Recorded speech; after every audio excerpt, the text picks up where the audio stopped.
హైదరాబాద్ ఉప్పల్లో మహిళ హల్చల్ చేసింది. అన్యాయంగా తన పాల బూత్ను కూల్చేశారని పెట్రోల్ డబ్బా పట్టుకుని మహిళ నిరసన తెలిపింది. Uppal to Chilakanagar division Kalyanapuri park దగ్గర గత 20 సంవత్సరాల నుండి నడుపుతున్న పాల్ బూత్ను జీహెచ్ఎంసీ అధికారులు కూల్చేశారు. పార్క్ దగ్గర ఆక్రమణపై ఫిర్యాదు రావడంతో అధికారులు కూల్చివేత చేపట్టారు. దాంతో అన్యాయంగా షాపు కూల్చేసి తన పొట్ట కొట్టారని మహిళ ఆవేదన వ్యక్తం చేసింది. తనకు న్యాయం చేయాలని పెట్రోల్ డబ్బా పట్టుకుని జీహెచ్ఎంసీ వాహనాల ముందు బైఠాయించి నిరసన వ్యక్తం చేసింది.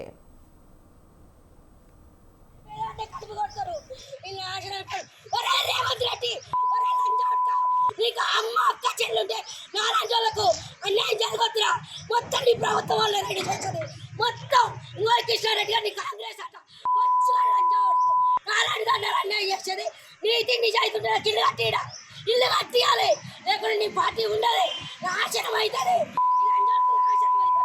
నాశనం మన్ను పోస్తా, గాజులు వల్ల కొడతా, నేను బిడ్డలు పోసుకొని వస్తాను. ఇప్పుడు బిడ్డలు పోసుకొని కాలు పెట్టుకుంటా. అస్సలు కాను, న్యాయం జరగాలి, న్యాయం జరగాలి. నేను అస్సలు కాను. కాంగ్రెస్ ప్రభుత్వానికి ఏమైనా చేస్తాం? పేదలు ఆరు మొదలని పట్టుకుంటే ఇంకా న్యాయం చేస్తారా? ఇదేనా న్యాయం? మాకు న్యాయం లేదా? 20 సంవత్సరాలు చుంటున్నా, 20 సంవత్సరాలు చుంటున్నాను.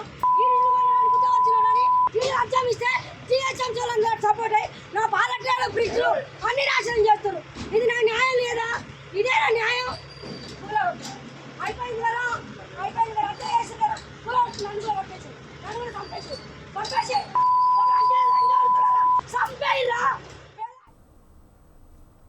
హైదరాబాద్ ఉప్పల్లో మహిళ హల్చల్ చేసింది. అన్యాయంగా తన పాల బూత్ను కూల్చేశారని పెట్రోల్ డబ్బా పట్టుకుని మహిళ నిరసన తెలిపింది.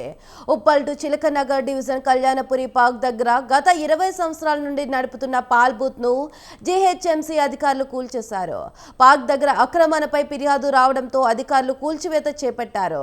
దాంతో అన్యాయంగా షాప్ కూల్చేసి తన పొట్ట కొట్టారని మహిళ ఆవేదన వ్యక్తం చేసింది. తనకు న్యాయం చేయాలని పెట్రోల్ డబ్బా పట్టుకుని జీహెచ్ఎంసీ వాహనాల ముందు బయట నిరసన వ్యక్తం చేసింది.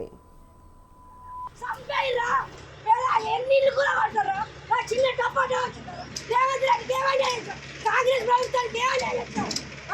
పేదలు ఆరు మొదలని పట్టుకుంటే ఇంకా న్యాయం చేస్తారా? ఇదేనా న్యాయం? మాకు న్యాయం లేదా? 20 సంవత్సరాలు చుంటున్నా, 20 సంవత్సరాలు చుంటున్నాను.